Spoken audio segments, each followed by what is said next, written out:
Gloria a Dios. Pues así, hermanos, ¿verdad? Que están aquí, amigos que nos visitan, les damos la bienvenida en el nombre del Señor Jesús. Estamos contentos porque, ¿verdad?, nos acompañan. Deseamos con todo el corazón que en esta tarde, ¿verdad?, Dios hable a su corazón, Dios tenga una palabra que le edifique, que le fortalezca, que le enseñe, porque eso es lo que es la palabra de Dios, ¿verdad? Es sabiduría de Dios que viene a enseñarnos, que viene también a mostrar donde estamos mal y que viene para, ¿verdad?, ayudarnos a vivir una vida conforme la voluntad de Dios. Amén. Porque como hombres, pues queremos vivir la vida a nuestra manera, como nos enseñaron, a como crecimos viendo que los demás hacían las cosas. Pero usted puede ver allá en el mundo, o puede oír las noticias, o puede darse cuenta alrededor de usted, ¿verdad? Eso que crecimos creyendo y siguiendo, pues ha alejado muchos de Dios y del propósito de su existencia, al punto de que pues vemos, ¿verdad?, en el hombre cada vez más pecado, cada vez más confusión, cada vez más dureza en su corazón, llevándolo a hacer cosas que uno pudiera decir, ¿cómo es que un ser humano puede hacer eso? Pero es la consecuencia de hacerse a un lado lo que Dios nos enseña y irse en nuestro propio camino, ¿verdad? Confiar en nuestra propia prudencia. Pero hermano, la palabra de Dios es la verdad. Muchos proclaman tener la verdad, pero la verdad es que la verdad de Dios es la única verdad verdadera. Con eso del relativismo, cada quien tiene su verdad. Y dice, bueno, esa es tu verdad, yo tengo mi verdad, y está bien. Pero es un engaño del diablo porque solamente hay una verdad, y es la palabra de Dios. Y dice, conoceréis la verdad y la verdad os hará libres. Esta verdad es la única que puede hacer libre al ser humano. La verdad de Dios, dice. Entonces, para los que nos visitan, aquí acostumbramos a enseñar la palabra, ¿verdad?, libro por libro, capítulo por capítulo, verso por verso, y creemos que hay un mejor entendimiento de la palabra de esa manera y podemos crecer más en el conocimiento de Dios para que nuestras vidas sean instruidas, ¿verdad?, para que nosotros podamos agradar a Dios.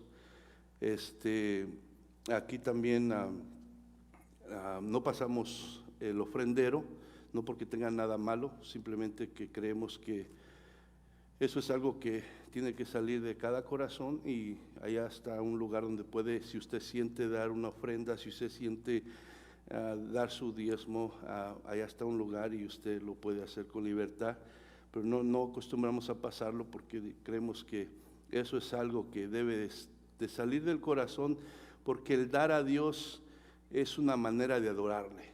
¿Cómo? Porque uno reconoce que todo lo que tiene viene de Dios. Podemos tener nuestro buen trabajo y ganar muy bien, pero en realidad eso es posible porque tenemos la salud. ¿Y quién da la salud? Dios. Entonces el dar es una manera de adorar a Dios y reconocer lo que tengo es tuyo, dependo de ti y doy esto para, ¿verdad?, adorarte a ti de esa manera. Entonces también los baños están saliendo la puerta a la derecha si alguien, ¿verdad?, necesita usar el baño. Y hermano, pues vamos a comenzar. Estamos en el libro de Mateo, el Evangelio de Mateo.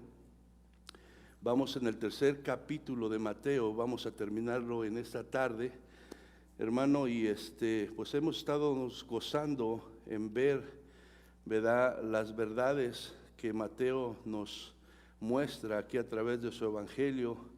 Hemos visto cómo Mateo, ¿verdad?, que dirige principalmente este Evangelio al pueblo judío que se acababa de convertir a Cristo, ¿verdad? Para mostrarles que su decisión que ellos hicieron de poner su fe en Cristo es la decisión correcta, porque Cristo es el Rey prometido, Cristo es el Mesías prometido, ¿verdad? Y entonces Él empieza a dar, ¿verdad?, pruebas de eso, empezando desde, ¿verdad?, la genealogía de Cristo, de dónde descendía Cristo en su parte humana. Y hemos visto, ¿verdad?, parte de lo que pasó cuando Jesús nació, ¿verdad?, la reacción de las diferentes gentes, ¿verdad?, al saber de su nacimiento. Algunos, ¿verdad?, le buscaron para adorarle, otros se resistieron a hacerlo, ¿verdad?, y otros solamente fueron indiferentes al nacimiento de Jesucristo. Y es lo que sigue pasando en estos tiempos. La gente sigue reaccionando de la misma manera al oír de Jesús. Unos reaccionan a adorar, a someterse al señorío de Jesús, a reconocerlo como Rey y Salvador, pero otros se oponen, ¿verdad?, totalmente a creer en Él. Y hay otros que simplemente son indiferentes a eso. Seguimos viendo esa misma reacción. Después de esto vemos que entra en la escena Juan el Bautista, el cual, ¿verdad?, tenía una misión. Juan el Bautista, ¿verdad?, fue el último de los profetas y tenía una misión de parte de Dios. Dios había prometido desde el Antiguo Testamento que iba a venir este hombre, que era Juan el Bautista, y iba a venir con una misión, y esa misión era preparar el camino del Señor, preparar el camino de Jesucristo, ¿verdad? Preparar para que Jesucristo, que era el Rey prometido a David, que se iba a sentar en el trono para siempre, llegara, ¿verdad? Entonces Él iba a preparar el camino. ¿Qué significa preparar el camino para el Rey? Iba a preparar los corazones del pueblo de Israel, porque el corazón del pueblo de Israel estaba endurecido, estaba alejado de Dios, ¿verdad? Ellos seguían con sus rituales, ¿verdad?, religiosos, haciendo cosas que pensaban que estaban agradando a Dios, pero era algo nada más exterior, superficial, pero su corazón estaba lejos de Dios verdaderamente. Entonces Juan el Bautista es levantado con ese propósito, con esa misión de venir, ¿verdad?, a dar un mensaje, y ese mensaje era un mensaje de arrepentimiento. Él venía diciendo: arrepiéntanse porque ustedes no están con el corazón conforme a Dios. Sus ritos, sus cosas legalistas que hacen para aparentar un temor y una reverencia a Dios no le agradan, porque Dios conoce su corazón, y en su corazón hay pecado, en su corazón hay rebeldía, en su corazón hay dureza, y eso impide que el Rey, el Mesías, ¿verdad?, pueda llegar a su corazón de ustedes. Entonces tienen que arrepentirse, tienen que reconocer sus pecados para que el Rey pueda entrar en su corazón. Y la razón que Él daba, ¿verdad?, de ese mensaje que Él venía predicando, era que el reino de Dios se había acercado.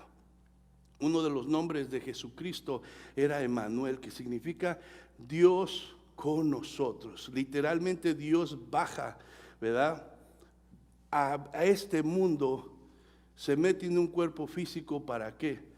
Para venir a llevar a cabo el reino, el plan de salvación que Él tenía, ¿verdad?, ya determinado desde antes de la fundación de este mundo, para salvar al pecador que había caído por causa de su desobediencia, y su desobediencia trajo pecado, y el pecado trajo la muerte, trajo separación de Dios, trajo condenación, y el castigo era la muerte eterna en el infierno. Pero Dios, en su grande misericordia, provee el medio, que es Jesucristo, para que todo aquel que ponga su fe en Él no se pierda, mas tenga vida eterna. Porque lo cierto es que todo ser humano va a morir. Todos, seas quien sea, tengas lo que tengas, todos van a morir. Entonces ahí dice que está establecido que el hombre muera una vez, y después de esto va a enfrentar el juicio de Dios. Y la única manera que uno puede ser librado del juicio de condenación es a través del Señor Jesucristo. Es la única manera. Entonces, vemos entonces que el ministerio de Juan el Bautista fue el cumplimiento de la palabra de Dios que Él dio a los profetas hace muchos siglos, y dijo que iba a venir Su ministerio fue de mucha, mucha importancia. Juan fue considerado por Jesús mismo el más grande de todos los profetas. Hubieron muchos profetas, pero de la misma boca de Jesucristo salieron estas palabras, que Juan era el más grande de todos los profetas. Pero aún así, hermano, vemos que había alguien más grande que él. ¿Quién era ese? Jesucristo. Entonces, había llegado la hora, hermano, de que aquel que Juan mismo había declarado que vendría detrás de él, pero que era mayor que él, ¿verdad? Tanto que Juan no era digno, a pesar de ser el más grande de los profetas, no era digno ni siquiera, ¿verdad?, de desatar la correa de sus zapatos. Eso es lo que dijo Juan el Bautista. Juan estaba listo, hermano, en su corazón, de ceder el lugar al Señor Jesús. Juan sabía, hermano, que él no era el protagonista de esto, del plan de Dios. Él solamente era un personaje más que Dios le concedió el privilegio de participar en esta obra redentora. Pero él sabía que no era el personaje principal. Entonces Juan, en su corazón, él estaba listo para ceder su lugar a Jesús, ¿verdad? Juan tenía claro, hermano, en su corazón que llegaría el momento, ¿verdad?, en su ministerio, en su servicio, en su misión, que él tenía que menguar, hacerse chico, para que Jesucristo entrara en escena y se hiciera grande. Él tenía eso en su corazón. Ahora, esto, hermano, nos muestra el corazón de Juan el Bautista. Y ese es el corazón que nosotros debemos de buscar como creyentes. Podemos ser parte de la obra de Dios y siempre lo tenemos que contar como un privilegio que Dios nos ha dado, porque no lo merecemos. Pero tenemos que tener un corazón humilde. Debemos recordarnos que no es nuestra obra, que no es nuestra iglesia, que nada es de nosotros, que estamos siendo partícipes por la misericordia y el amor de Dios. Pero debemos de entender eso, hermano, tener un corazón humilde y saber, hermano, ¿verdad?, que Dios y la voluntad de Dios está por encima de todos. Amén. Ese corazón debemos de mantener nosotros. Entonces, esto nos muestra el corazón de Juan el Bautista. Él ya tenía una multitud que le seguía, una multitud que creía en él, ¿verdad?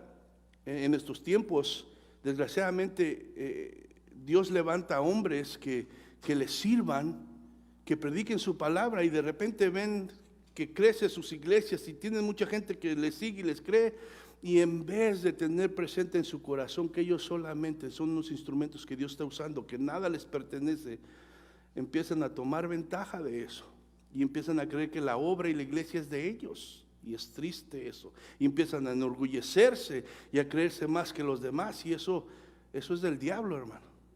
Es ese orgullo que viene del diablo. Y eso es algo que tenemos que pedirle a Dios que nos guarde, porque no nada más le pasa a los que están acá arriba, le puede pasar al que está allá dirigiendo, creyendo que nadie puede allá controlar los instrumentos o ese es su lugar para ellos, puede pasarle al que está allá recibiendo la gente, a todos nos puede pasar en el lugar que estemos. Entonces tenemos que pedirle a Dios que nos guarde de eso y nos dé un corazón como el de Juan, dispuesto, hermano, ¿verdad?, a que la voluntad de Dios se haga. Él sabía, como le digo, que la obra no era de él, era de Dios.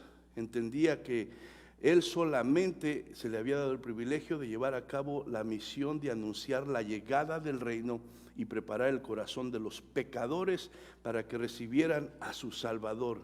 Y Juan fue fiel, hermano, a su llamado. Fue fiel a lo que se le había encomendado. Y esa es otra cosa que tú y yo debemos de entender. A Dios le interesa tu fidelidad y mi fidelidad. A Dios no le gusta que estemos hoy sí y mañana no. Es la obra de Dios y tú y yo nos debemos sentir privilegiados cuando se nos concede esto. Y a Dios le interesa la fidelidad, le gusta la fidelidad. Él es fiel, aunque nosotros somos infieles, Él siempre permanece fiel. Entonces tú y yo debemos de pedirle a Dios que nos ayude a serle fiel en cualquier cosa, si es en mover una silla, si en lo que tú estés haciendo, que Dios puso en tu corazón para hacer, hazlo fielmente. Y Dios observa y ve todo eso. Dice, en lo poco fuiste fiel, en lo mucho te pondré. Muchos quieren de un salto ya hacer que los vean todos, que están No, hermano, en lo poco fuiste fiel, dice su palabra, en lo mucho te pondré. Amén. Entonces, Jesús, el Rey, el Mesías, el Salvador del mundo, ahora entraba en escena, ¿verdad? En este pasaje que vamos a estar leyendo. Y vaya conmigo entonces ahí a Mateo, capítulo 3, verso 13 al 17. Verso 13 al 17. Amén. Dice, entonces Jesús vino de Galilea a Juan, al Jordán, para ser bautizado por él. Mas Juan se le oponía diciendo, yo necesito ser bautizado por ti, ¿y tú vienes a mí? Pero Jesús le respondió, deja ahora, porque así conviene que cumplamos toda justicia. Entonces les dejó. Y Jesús, después que fue bautizado, subió luego del agua, y he aquí los cielos le fueron abiertos, y vio al Espíritu de Dios que descendía como paloma y venía sobre él. Y hubo una voz de los cielos que decía, este es mi Hijo amado, en quien tengo complacencia. Padre, pedimos que bendigas tu palabra y que bendigas cada corazón que está aquí. Que tu Espíritu Santo sea el que hable y lleve esta palabra a cada corazón, conociendo tú, Señor, nuestra necesidad. En el nombre de Jesús me pongo en tus manos, úsame y tú sé el único que lleva la gloria en esta hora, Padre. En el nombre de Jesús, amén y amén. Entonces, hermano,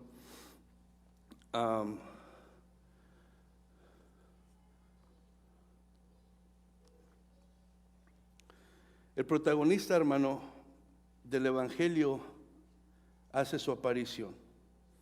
Entonces nos dice su palabra aquí que entonces Jesús vino a Galilea, a Juan, al Jordán, para ser bautizado por él. Después, hermano, de casi 30 años viviendo en una vida normal entre la gente común y corriente, llega el momento en que el tiempo de Jesús para ejercer su ministerio ha llegado. La última referencia, hermano, de la persona de Jesús en esos casi 30 años se encuentra en el Evangelio de Lucas, cuando Jesús tenía solo 12 años. Pero de ahí, ¿verdad?, no se vuelve a saber nada de él hasta el momento que hace su aparición en el Jordán para que Juan lo bautizara. Si acordamos que fueron al templo a adorar, de repente María y José y toda su familia van de regreso y se dan cuenta que Jesús no estaba con ellos. Regresan a buscarlo, lo encuentran y él dice, en los negocios de mi padre me conviene estar. Esas son las últimas, ¿verdad?, referencia de Jesús que la Biblia nos muestra. De ahí en adelante no oímos nada de Jesús hasta que se aparece aquí en el río Jordán para que Juan lo bautice. Entonces volvemos a leer el verso 13, dice, entonces Jesús vino de Galilea a Juan al Jordán para ser bautizado por él. Amén. Galilea estaba aproximadamente unos 100 kilómetros, ¿verdad?, del Jordán. Podemos ver entonces que Jesús caminó una grande distancia, porque pues obviamente no había Uber, no había avión, no había nada, ¿verdad? Entonces Jesús caminó una larga distancia, ¿verdad?, para encontrarse con Juan el Bautista. ¿Cuánto tiempo tenía Juan el Bautista predicando este mensaje del arrepentimiento? No se sabe, hermano, exactamente, pero se cree que alrededor de un año, ¿verdad? Entonces, la Biblia solo nos dice en Mateo ahí 2:5 que venían la gente de todos los alrededores, hermano. Entonces, para que la gente de todas las ciudades de alrededor viniera a ser bautizado por Juan, pues sabemos que había pasado un tiempo, porque pues no había Facebook, no había teléfono, no había internet. Era solamente de palabra en palabra que se comunicaba esto. Entonces ya había pasado un tiempo Juan predicando, el mensaje de arrepentimiento, y todas estas gentes llegaron a saber y fueron despertadas por el Espíritu de Dios para ir, ¿verdad? Oír el mensaje, y oyendo el mensaje, ¿verdad? Sus corazones, ¿verdad? Eran tocados por Dios y se arrepintieron, confesaron sus pecados y se estaban bautizando en señal de arrepentimiento, ¿verdad? Entonces, eso tuvo que ser, ¿verdad? Lo que vemos de toda esta gente reunida para bautizarse, el resultado de varios meses de Juan compartir su mensaje, ¿verdad? Y aquellos que lo oían obviamente iban y le comunicaban a sus amigos, a sus familiares, y así se fue haciendo la cosa más grande. Entonces, esto trajo como respuesta a las multitudes que iban a Juan para ser bautizados. Entonces vemos que Jesús ahora llega y también viene con, ¿verdad?, el propósito de ser bautizado por Juan el Bautista. Entonces sabemos, hermano, y leíamos que el bautismo de arrepentimiento y confesión de pecados era lo que Juan el Bautista estaba, ¿verdad?, enseñando. Era el bautismo del arrepentimiento, y la gente cuando se arrepentía pues confesaba sus pecados. Y si va conmigo ahí mismo en el capítulo 3, verso 6, lo leíamos la semana pasada de Mateo. Capítulo 3 de Mateo, verso 6, ¿qué dice? Confesando sus pecados. Entonces, ese era el bautismo que Juan el Bautista estaba llevando a cabo, el bautismo del arrepentimiento. Ahora, ¿cuál era la importancia del bautismo de Juan? El bautismo de Juan, hermanos, era necesario, ¿verdad? En el bautismo de Juan era necesario arrepentirse, porque el pueblo de Israel, hermano, necesitaba comprender que ellos tenían la misma necesidad espiritual ante Dios de arrepentirse que todos los demás gentiles, y que de igual forma la única forma de preparar su corazón para recibir al Mesías era arrepintiéndose y confesando sus pecados. Sí, ahorita para nosotros es un poco más difícil entenderlo, pero en ese tiempo recordemos que hablábamos, los judíos pensaban que ellos eran privilegiados, que ellos tenían un lugar especial delante de Dios, que por el simple hecho de ser descendencia de Abraham, ellos estaban seguros y su salvación estaba segura con Dios. Pero la realidad era que Dios tenía otra opinión, porque los verdaderos descendientes de Abraham son los que tenían la misma fe de Abraham, y ellos no la tenían.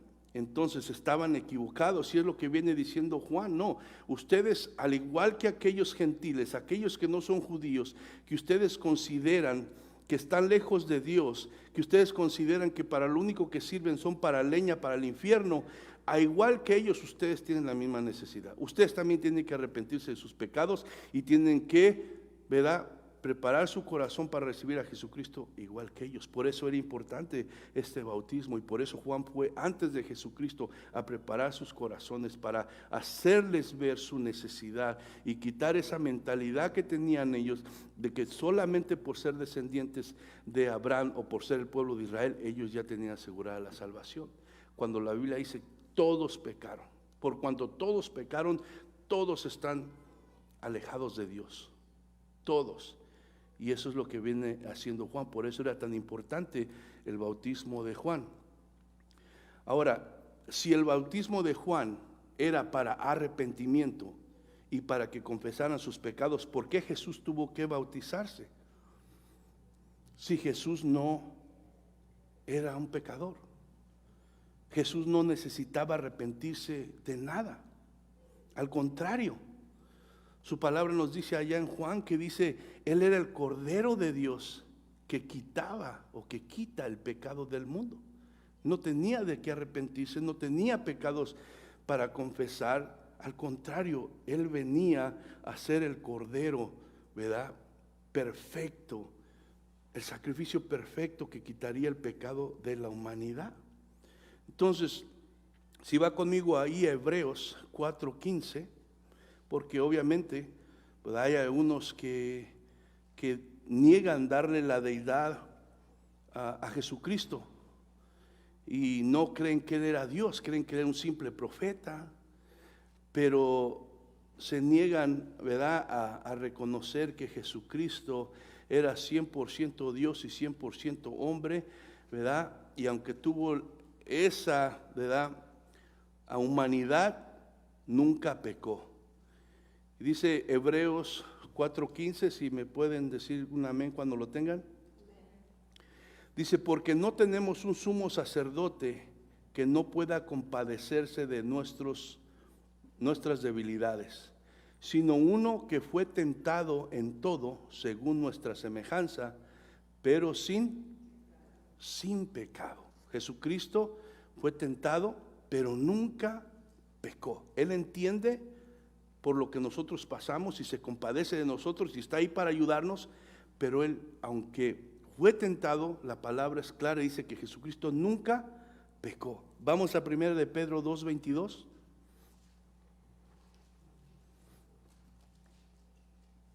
Primera de Pedro 2:22.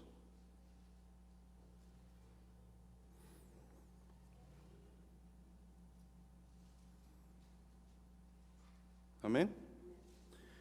Dice, el cual no hizo pecado, ni se halló engaño en su boca. El cual no hizo pecado, ni se halló engaño en su boca. Ahora vamos a 2 de Corintios 5:21.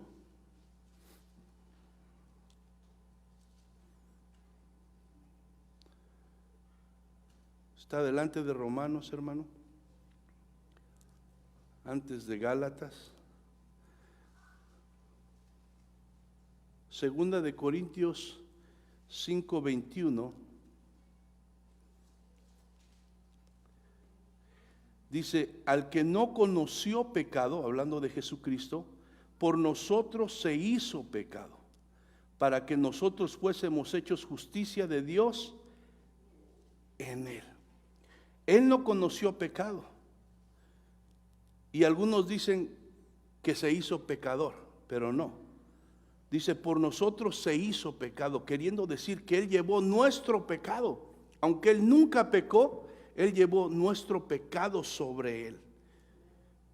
Dios lo trató a Él como nosotros deberíamos de haber sido tratados, porque nosotros éramos los pecadores, somos los pecadores. Pero nuestro pecado fue sobre Él para que la ira de Dios, ¿verdad?, que nosotros merecemos, cayera sobre Él. Amén. Entonces dice, el que no conoció pecado por nosotros, por amor a nosotros, porque era la única manera de que el ser humano pudiera ser perdonado, justificado y obtuviera la salvación. Por nosotros se hizo pecado, queriendo decir que en la cruz del Calvario todo nuestro pecado, toda nuestra maldad fue sobre Él, y Dios lo trató como a uno de nosotros, y la ira de Dios cayó sobre Él. ¿Y cuál era el propósito de eso?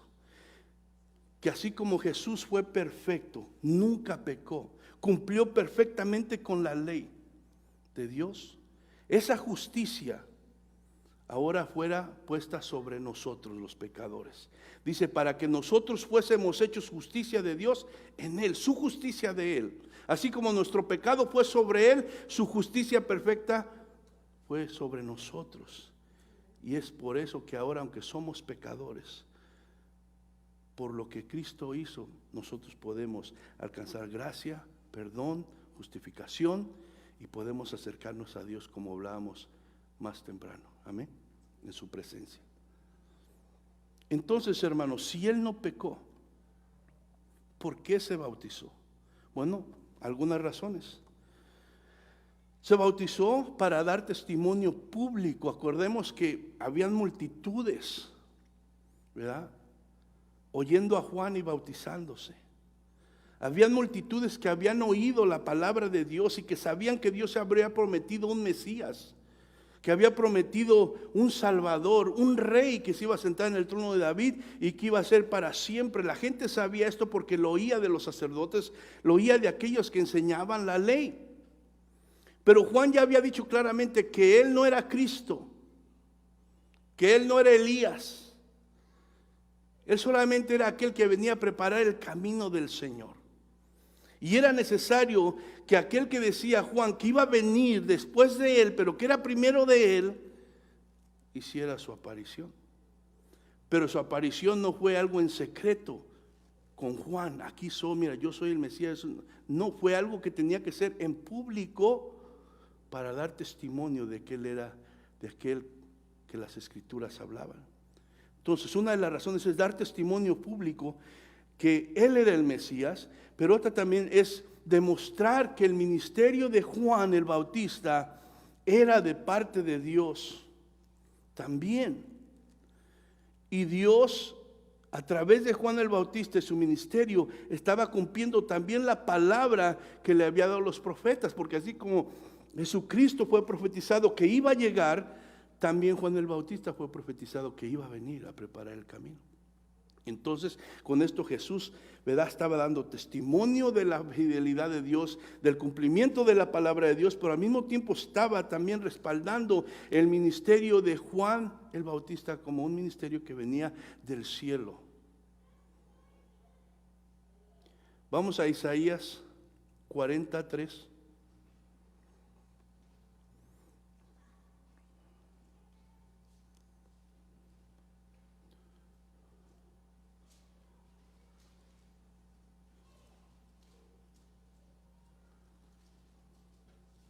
Isaías 43, dice: voz que clama en el desierto, preparad el camino a Jehová, enderezar calzada en la soledad a nuestro Dios. Ahí está hablando de aquella voz que era la voz de Juan el Bautista, que llegaría antes que Jesús para predicar el mensaje del arrepentimiento, para preparar los corazones de las gentes para recibir al Mesías, hermano. Entonces, era necesario, y Jesús hizo esto para también dar testimonio y veracidad del ministerio de Juan que venía de parte de Dios, del cielo. Otra cosa era, ¿verdad?, también ¿por qué se bautizó Jesús? Aunque si no era un pecador, era para identificarse con los pecadores que había venido a salvar. Esa es otra de las razones, para identificarse con los pecadores que había venido a salvar, aunque él no era un pecador. Ahora, el bautismo de Jesús, hermano, no fue para arrepentimiento. El bautismo de Jesús simbolizaba, ¿verdad?, de ahí en adelante a todo pecador que se arrepintiera de sus pecados y pusiera su fe en él.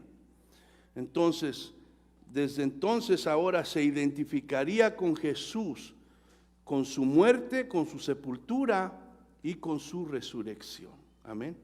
Lo voy a repetir: el bautismo de Jesús no fue para arrepentimiento, porque él no tenía de nada que arrepentirse. El bautismo de Jesús simbolizaba de ahí en adelante a todo pecador que se arrepintiera de sus pecados y pusiera su fe en Jesús. Ahora con esto se identificaría con Jesús ¿en qué? En su muerte, en su sepultura y en su resurrección. Ahora todo aquel que pone su fe en Jesucristo, ¿verdad?, es sumergido. Al sumergirse en el agua, al bautizarse, es sumergido en la justicia de Cristo, muriendo al pecado, y aún ahí son sepultados en las aguas. Y también al levantarse y salen de las aguas, ¿verdad?, simbolizan resucitar juntamente con Cristo para una vida nueva. Vamos a Romanos 6, verso 3 y verso 4. Romanos 6, verso 3 y verso 4. Aquí Pablo está, ¿verdad?, hablando a los romanos y dando una explicación sobre lo que significa el bautismo ahora en Cristo. Cuando alguien, ¿verdad?, se arrepiente de sus pecados, pone su fe en Jesús como su Señor y Salvador y decide dar el paso de obediencia, porque el bautismo no salva a nadie. El bautismo solamente es un paso de obediencia. Fue algo que Jesucristo, ¿verdad?, dijo, vemos en Mateo, en los últimos capítulos, ir y hacer discípulos y bautícenlos en el nombre del Padre, del Hijo y del Espíritu Santo. Entonces, ¿verdad? Es un paso de obediencia, ¿verdad? Pero es el resultado exterior de algo que pasó interiormente primeramente. Nos podemos bautizar y meternos al agua miles de veces, pero si no ha pasado nada adentro, de nada sirve. El bautismo viene como resultado de una experiencia que primero empezó en el corazón y ahora estás dispuesto delante de todo el público a decir que has puesto tu fe en Jesucristo, que ahora Él es tu Señor y tu Salvador. Amén. Entonces Romanos 6, 3 y 4 dice, ¿o no sabéis que todos los que hemos sido bautizados en Cristo, hemos sido bautizados en su muerte? Porque somos sepultados juntamente con Él para muerte por el bautismo, a fin de que como Cristo resucitó de los muertos por la gloria del Padre, así también nosotros andemos en vida nueva. Entonces el bautismo es un simbolismo en el cual nos identificamos con la muerte, con la sepultura y con la resurrección de Cristo. Ahora vamos al verso 14 del capítulo 3 de Mateo. Dice, mas Juan se le oponía, diciendo, yo necesito ser bautizado por ti y tú vienes a mí. Sí, vemos que Juan, cuando Jesús se aparece y le dice que lo bautiza, pues Juan dice que, ¿cómo me estás diciendo eso a mí? Juan sabía que el bautismo que estaba haciendo era para los pecadores, para que se arrepintieran, pero él sabía que Jesús de qué se iba a arrepentir. Él era el Hijo de Dios.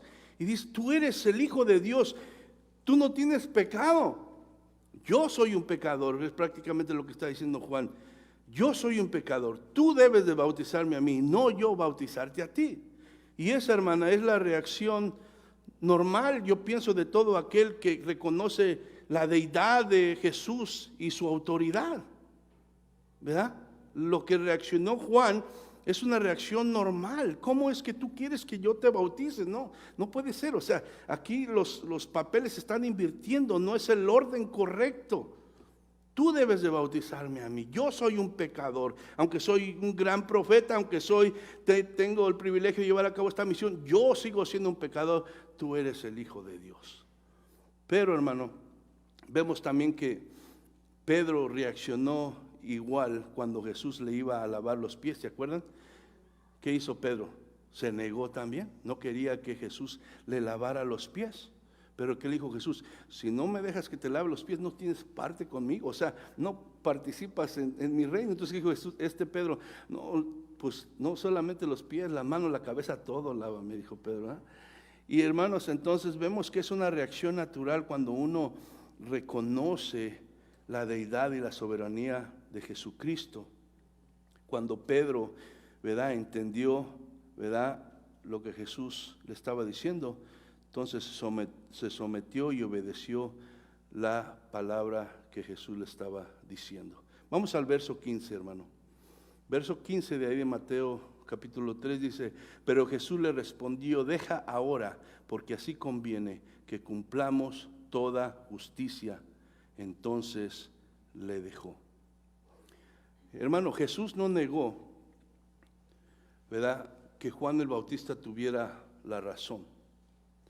El orden correcto, hermano, debería de ser que Jesús bautizara a Juan, porque Juan, ¿verdad?, como les digo, aunque era, por las palabras de Jesús, el profeta más grande, ¿verdad?, que se había levantado en el nombre de Dios, todavía seguía siendo un pecador como cada uno de nosotros.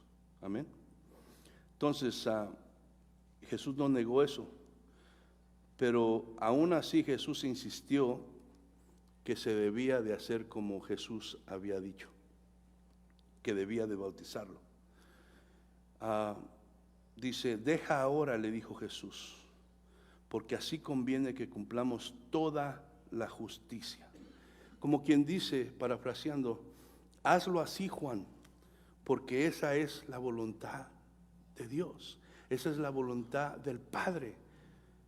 Aquí no estamos para hacer lo que sintamos o lo que pensamos que está correcto. Tú y yo aquí, Juan, estamos para hacer la voluntad del Padre. Eso es lo justo, eso es lo correcto, eso es lo que debemos de hacer. Amén.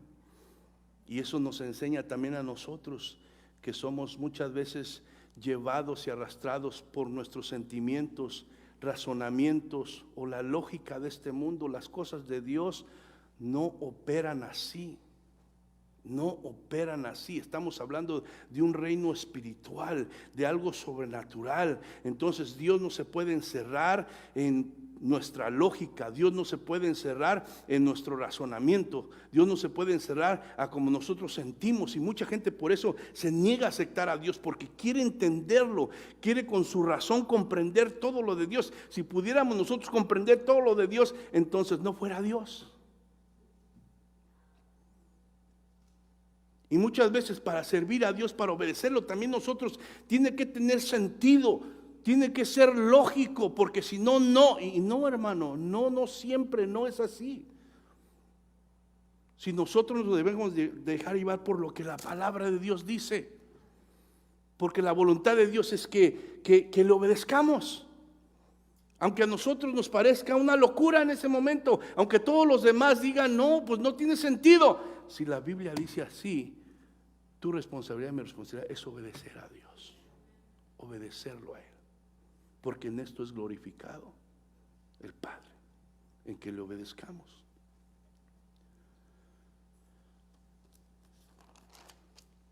Jesús siempre dejó en claro, hermano, que había venido a hacer la voluntad del Padre. Vaya conmigo a Juan 6:38.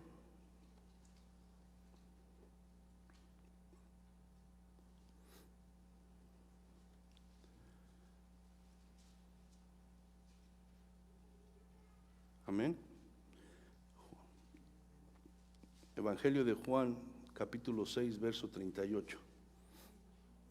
Dice, porque he descendido del cielo, hablando Jesucristo, porque he descendido del cielo, ¿qué dice?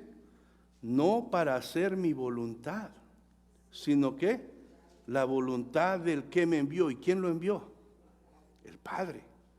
Entonces Jesús siempre dejó en claro que Él había venido a hacer la voluntad del Padre. Por encima de los sentimientos, de lo lógico, del razonamiento, está la voluntad de Dios. Y lo correcto en ese momento era someterse a cumplir lo que Dios había establecido en su plan para salvar al pecador. Para hacer la voluntad del Padre, Jesús estaba dispuesto aún a humillarse, a permitir que Juan lo bautizara, aunque él no fuera, ¿verdad?, un pecador. Y aunque él fuera el que debía de bautizar a Juan, Jesús se humilla para obedecer la voluntad del Padre. Y así como todos aquellos pecadores estaban siendo bautizados y confesando sus pecados, en medio de todos Él es bautizado como uno de ellos.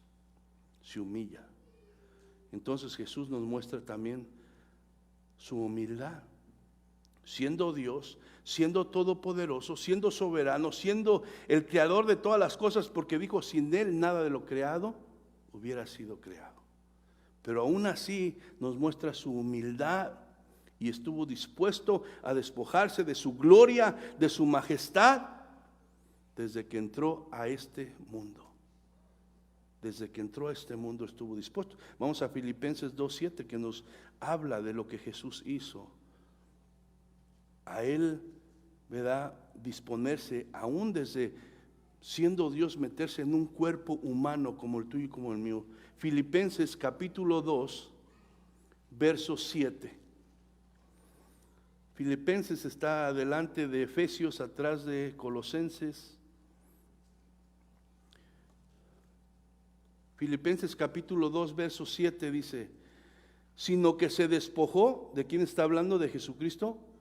¿A quién? A sí mismo, tomando forma de siervo, hecho semejante ¿a quién? A los hombres, ¿verdad? Jesús se humilló a sí mismo, se despojó de su gloria, se despojó de su majestad, se metió en un cuerpo humano como el tuyo y como el mío, para hacer la voluntad del Padre, porque sabía que era la única manera de que el hombre tuviera una oportunidad para salvación. Jesús se humilló a sí mismo, La voluntad del Padre era su prioridad en su vida. Y eso es lo que tú y yo tenemos que aprender también de esto, hermano. La voluntad de Dios tiene que tomar prioridad en nuestras vidas. Muchas veces nuestras vidas, aun como creyente, no viven y no experimentan la gloria de Dios, la bendición de Dios, el poder de Dios, porque nuestras prioridades todavía siguen siendo otras que no son las de Dios. Cuando su palabra dice, buscad el reino de Dios primeramente y su justicia, y lo demás vendrá por añadidura. Y ponemos muchas excusas, no hay tiempo, no hay... Yo sé que no hay tiempo, yo sé que la carne no quiere, yo sé que hay muchos obstáculos, pero en medio de todo eso, si tú te dispones, Dios te da la fuerza y el poder a través de su Espíritu Santo.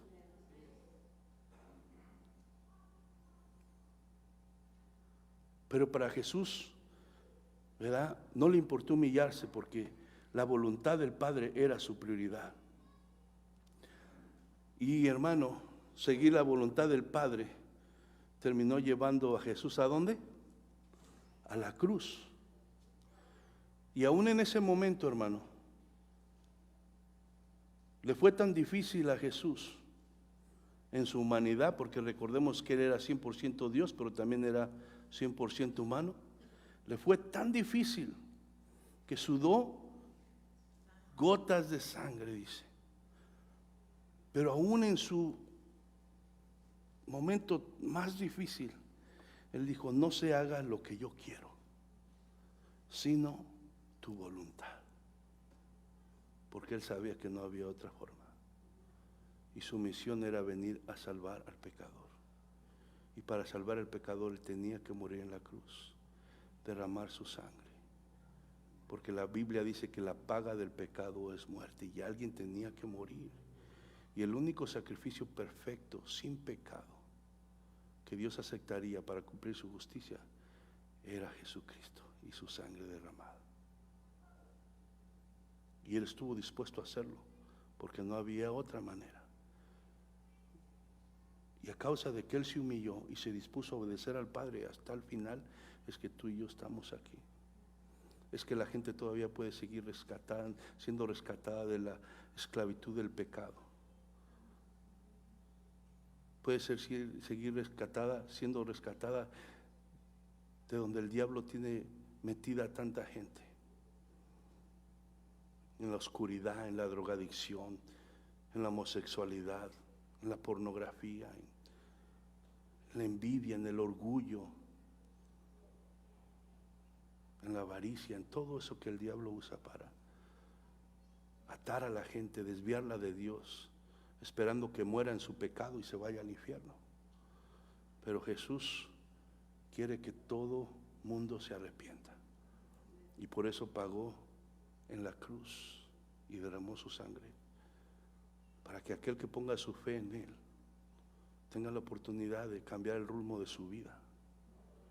Y aun cuando llegue la muerte física, tener la esperanza de que Dios dice que aquel que pone su fe en Jesucristo, así como Jesucristo resucitó de los muertos, así toda gente que ponga su fe en él resucitará para vida eterna.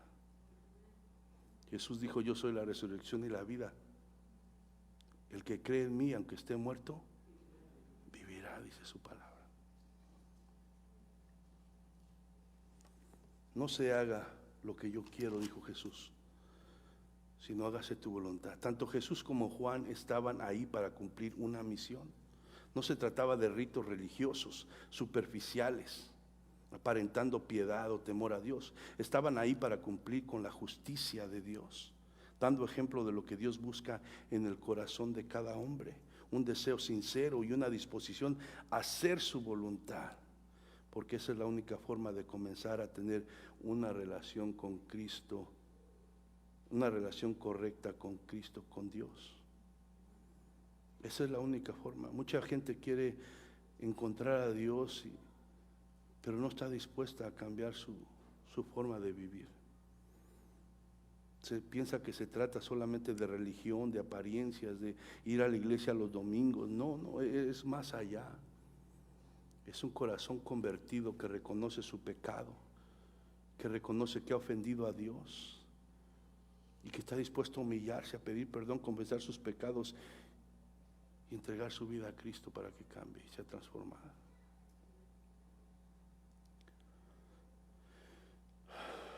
Mateo capítulo 5, verso 6.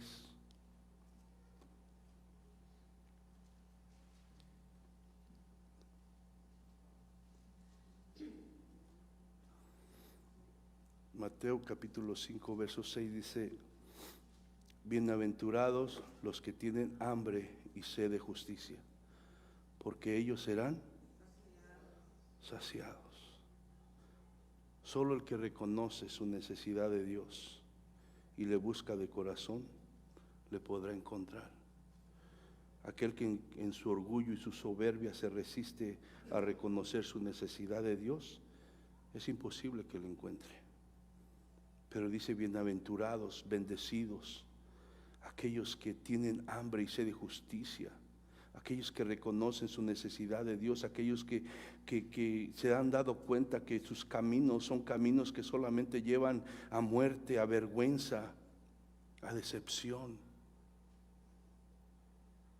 que reconocen que necesitan un cambio en su vida, y ese cambio solamente está en Cristo Jesús.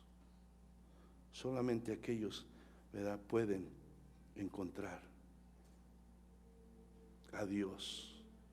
Mateo 5:20, ahí mismo. Mateo 5:20 dice: porque os digo que si vuestra justicia no fuere mayor que la de los escribas y fariseos, no entraréis en el reino de los cielos. Porque os digo que si vuestra justicia no fuere mayor que la de los escribas y fariseos, no entraréis en el reino de los cielos. Cumplir la justicia de Dios va más allá de algo superficial o externo. Empieza en el corazón, con la disposición sincera de someterse a obedecer la voluntad de Dios, cualquiera que ésta sea.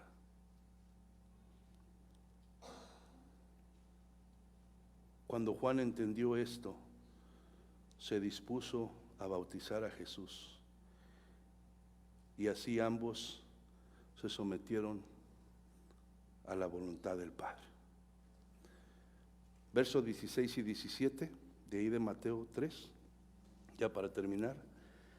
Mateo capítulo 3, versos 16 y 17 dice: y Jesús, después que fue bautizado, subió del agua, y aquí los cielos fueron abiertos, y vio al Espíritu de Dios que descendía como paloma y venía sobre él. Y hubo una voz de los cielos que decía: este es mi Hijo amado, en quien tengo complacencia. Los cielos fueron abiertos, dice, se abrieron, y el Espíritu descendió sobre Jesús. Aquí vemos, hermano, que el Rey de reyes y Señor de señores, el Rey que había sido prometido, había llegado y ahora es ungido, ¿verdad? Aquí vemos, hermanos, la coronación y el ungimiento del Rey Mesías para comenzar su ministerio, para llevar a cabo su misión, así como Juan el Bautista había llevado a cabo la suya. Aunque Jesús, hermano, se despojó de su gloria y majestad al venir a este mundo y meterse en un cuerpo humano, nunca dejó de ser Dios. No hay que entender eso. Nunca dejó de ser Dios, nunca perdió su divinidad. Pero al mismo tiempo, hermano, fue 100% humano, y en su humanidad necesitaba ser ungido para llevar a cabo su servicio, su misión. Es por lo cual que vemos ahí en ese pasaje que los cielos se abrieron y el Espíritu Santo descendió sobre él, ungiéndole para darle la fuerza para llevar a cabo su ministerio, hermano. Es algo que como creyentes tenemos que tener en cuenta también nosotros, que nada podemos hacer sin la unción del Espíritu Santo. Nada, hermano. La Biblia nos muestra ya en Lucas que aún Juan el Bautista fue lleno del Espíritu Santo en el vientre de su madre, porque es imposible hacer nada sin el poder del Espíritu Santo. Es importantísimo. Por eso es que tú y yo debemos de buscar esa comunión con el Espíritu Santo, Pero como dice su palabra, es el Espíritu Santo. ¿Por qué muchos, aún creyentes, no tienen esa comunión con el Espíritu Santo? Porque no viven una vida santa.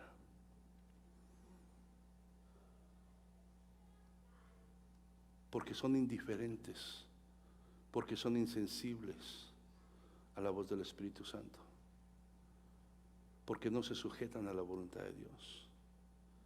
Y de esa manera lo entristecen y lo apagan. Y aunque cada creyente verdadero tiene el Espíritu Santo dentro de él, no tiene su poder por lo mismo, porque no tiene comunión con él, porque el pecado separa.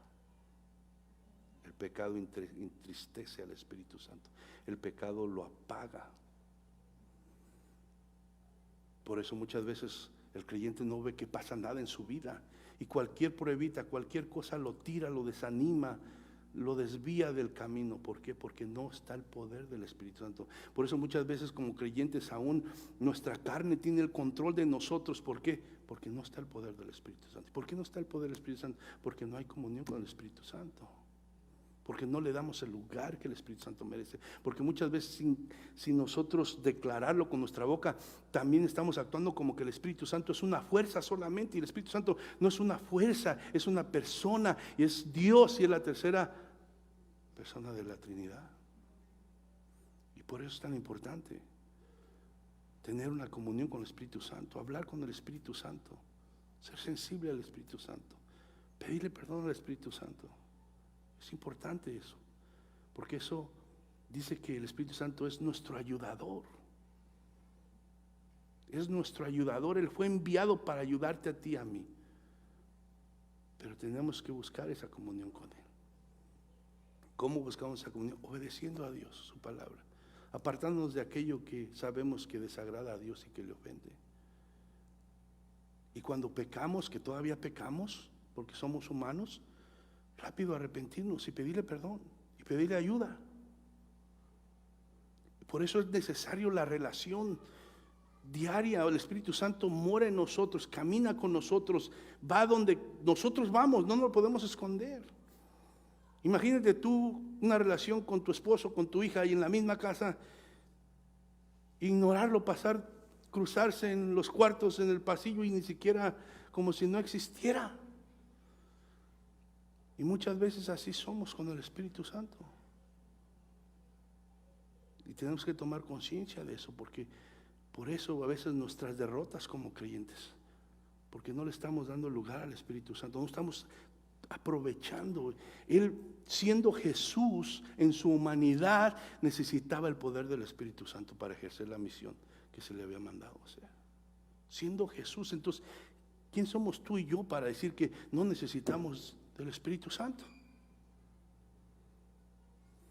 Si nosotros tomamos conciencia de esto y le buscamos, hermano, créeme que recibiremos el poder, porque la misma Biblia dice: y recibiréis poder cuando venga sobre vosotros el Espíritu Santo. Acuérdense, esto es una lucha espiritual. Aquí no es de pelearnos uno a otro, es algo espiritual. Hay un mundo espiritual, y en ese mundo espiritual vive Dios, pero también vive el diablo y sus demonios. Y nuestra lucha no es contra carne y sangre, sino contra principados, potestades y toda tiniebla de maldad.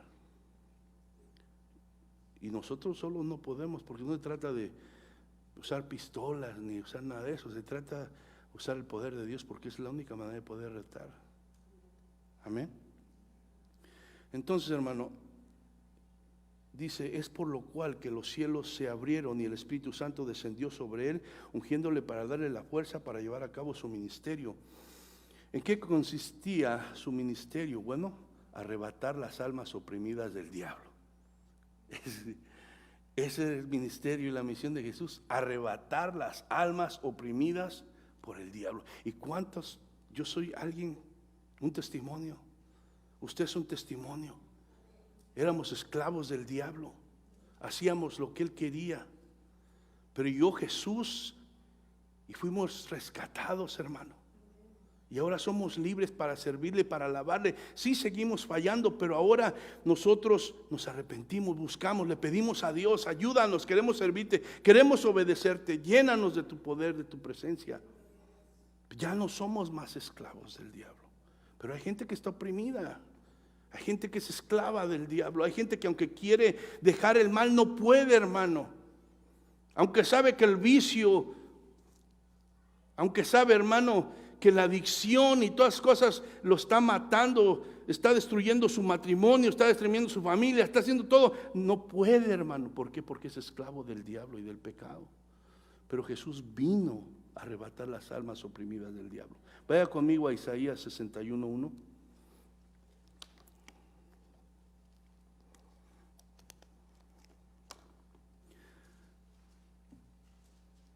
Isaías 61:1.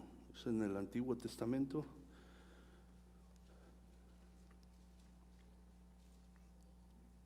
Cerca de Jeremías. Dice así: el Espíritu de Jehová, el Señor, está sobre mí, porque me ungió Jehová, me ha enviado a predicar buenas nuevas a los abatidos, a vendar a los quebrantados de corazón, a publicar libertad a los cautivos y a los presos abertura de ¿qué? De la cárcel. Está hablando espiritualmente. Ese es el ministerio de Jesucristo, esa es su misión. A eso vino, a arrebatar las almas de esa esclavitud, a sacarlas de esa cárcel, hermano, a sanar sus corazones quebrantados, porque eso es lo que deja el pecado: quebrantamiento, vergüenza, dolor, muerte. Eso es lo que hace el pecado. Y Jesucristo vino a arrebatar las almas del diablo. El Espíritu de Dios, hermano, fortaleció a Jesús, lo capacitó y lo dirigió a cumplir su misión de servicio para traer esperanza a todos aquellos que están oprimidos espiritualmente. Jesús, por medio del Espíritu, hizo grandes señales y milagros y echó fuera demonios. Fue por medio del Espíritu también que recibía la fortaleza cuando como humano se cansaba, tenía hambre. Porque le digo, también experimentó todo eso él. Pero había también, hermano, otra razón por la cual era necesario el evento del bautismo de Jesús y la unción del Espíritu Santo sobre Jesús en ese momento en particular. ¿Cuál era esa razón? Bueno, dar testimonio público a Juan el Bautista y a todo el pueblo que Jesús el Mesías era el Mesías prometido, el rey que Dios le había encomendado a Juan que anunciara su llegada, preparando el corazón de los hombres para recibirlo. Vamos al Evangelio de San Juan, capítulo 1, verso 33 y 34.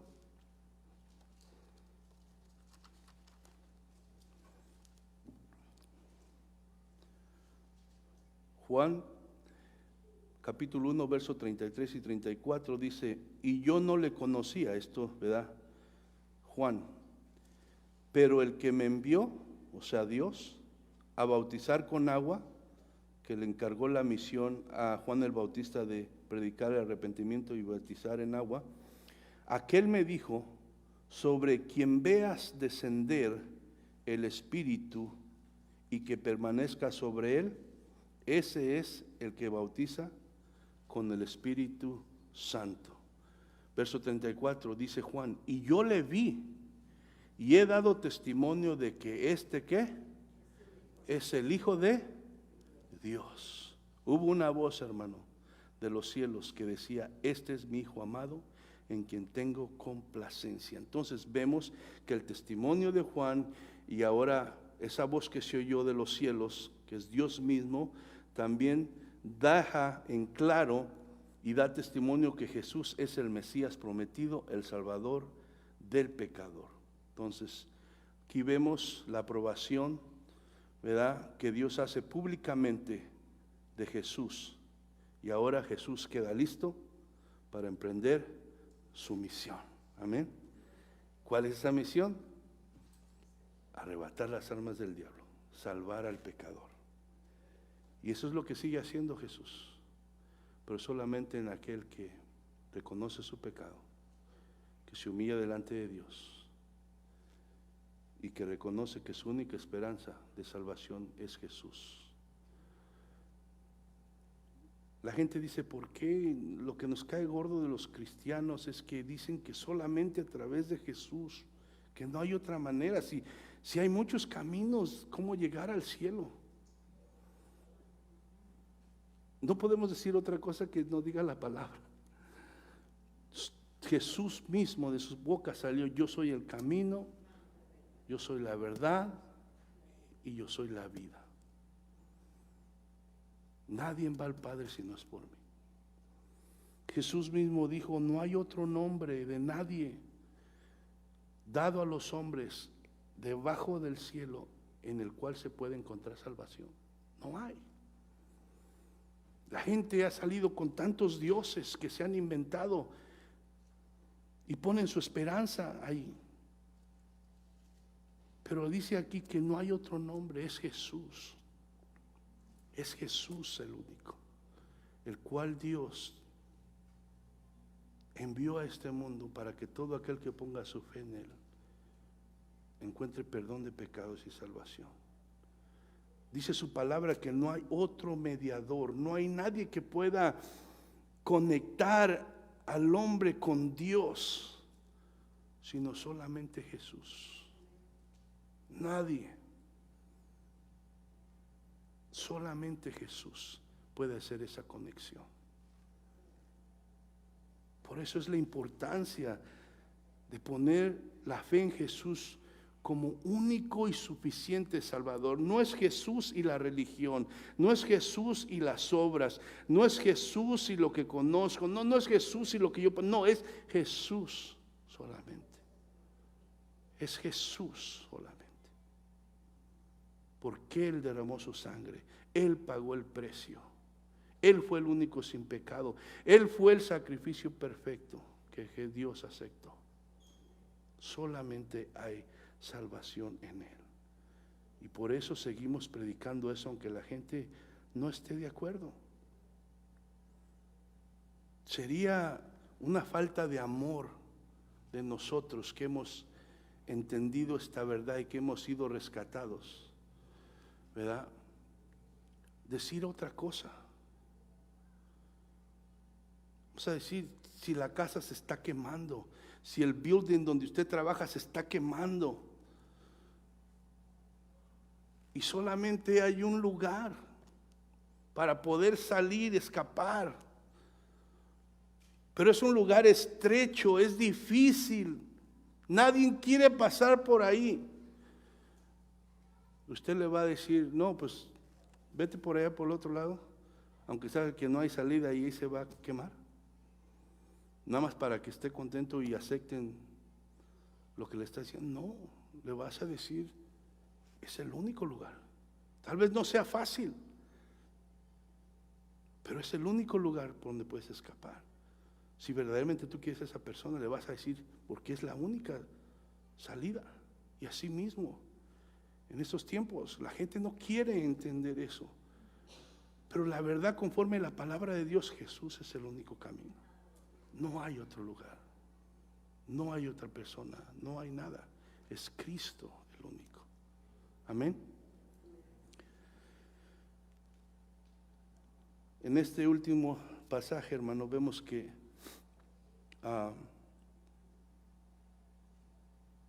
la doctrina de la Trinidad se ve claramente aquí en este pasaje.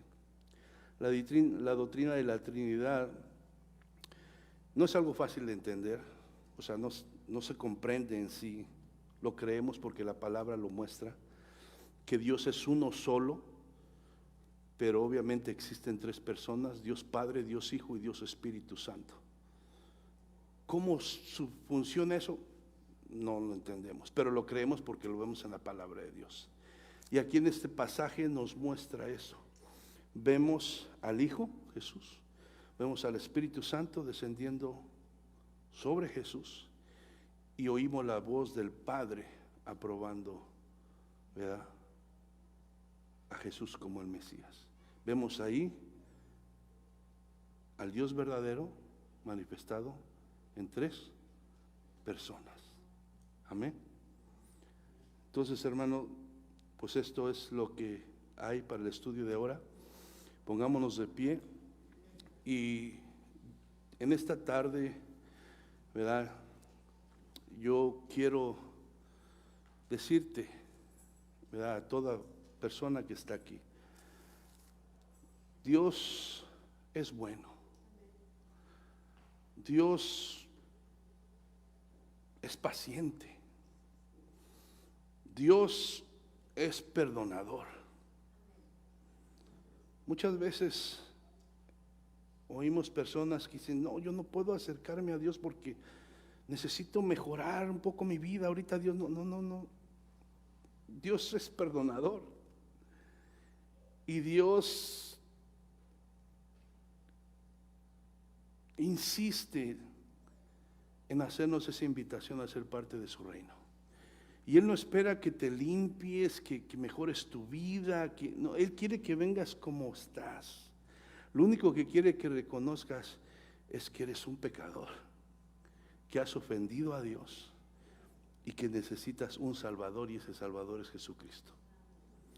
Después de eso, si tú lo haces de corazón, si tú te arrepientes de corazón, lo que va a suceder dentro de ti es algo que no te puedo explicar, pero que sucede sobrenaturalmente, donde tú vas a ver la vida diferente, donde tú vas a entender cosas que ahora no entiendes, que no tienen sentido para ti, donde tu corazón va a cambiar, porque hasta este día lo menos que tú querías era saber de las cosas de Dios. Pero ahora, si tú entregas tu corazón a Cristo, nace ahora un deseo de saber de Dios, de buscar de Dios. Y eso no es producido por nosotros, es producido por el Espíritu Santo que viene a morar en aquellos que se arrepienten y entregan su vida a Cristo. Y si en esta tarde tú no tienes Cristo a tu corazón, la Biblia dice que hoy es el día de salvación. Hoy es el día de salvación. Si tú estás aquí, no es resultado de una coincidencia o de las circunstancias, lo podemos ver así, pero es Dios moviéndose detrás, en su misericordia, llevando tu vida a este momento, para sentarte a tu lado y hablarte al corazón y decirte, hijo mío, aquí estoy. Te he estado buscando, te he estado hablando, porque di mi vida por ti. Abre tu corazón. Abre tu corazón. Él está dispuesto a entrar, transformarte, hacerte su hijo, bendecir tu vida y darte la salvación que Él compró con su sangre preciosa en la cruz del Calvario. Pero eres tú el que tienes que hacer la decisión. Dios no obliga a nadie. Dice su palabra que he aquí yo estoy a la puerta y llamo. Si alguno abre su corazón, yo entraré a él, cenaré con él y él conmigo. Hoy es el día. No tenemos la vida comprada. Hay personas que estaban ayer, que tenían muchos planes para el futuro, tenían dinero, tenían buen trabajo, tenían todo, y ellos estaban listos para disfrutar todo, y sus planes eran maravillosos, pero ya no están hoy. Ya no están hoy, porque nadie tiene control de su vida. Nuestra vida está en las manos de Dios. Y ojalá que hayan estado en Cristo, pero si no, la Biblia dice que después de la muerte no hay esperanza. Entonces, ahí donde estás en tu corazón, si tú no tienes a Cristo, pero en esta hora tú quieres reconocerle, quieres humillarte a Él, reconocer tu pecado y pedirle perdón y permitirle que entre a tu corazón como único y suficiente Salvador, ahí en tu mente, en tu corazón, hazlo. Él te está oyendo. Y vamos a orar toda la iglesia. Padre, en el nombre de Jesús te damos gracias en esta tarde, Señor, por tu palabra, que nos sigue mostrando tu grande misericordia, tu grande amor, tu fidelidad, tu paciencia. Qué bueno eres, Señor. Nosotros muchas veces somos rebeldes, somos orgullosos, pensamos que podemos hacerla por nosotros mismos, nos engañamos, Señor. Y tú, siendo Dios, que no necesitas de nada ni de nadie, nos tienes paciencia, te compadeces de nosotros, Señor, e insistes en invitarnos a caminar contigo, a ser parte de tu reino, a ser parte de la eternidad que tienes preparada para todo aquel que ponga su fe en Cristo Jesús, mi Dios. Señor, yo te pido que obres, conoces cada corazón que está aquí. Tú moriste por todos, Padre. Para ti no hay diferencia. Tú no haces diferencia ni en mujer, ni en hombre, ni en esclavo, ni en libre, ni en judío, ni en gentil, ni en rico, ni en pobre. En nadie haces diferencia. Tú moriste por todos. Te ruego, Señor, que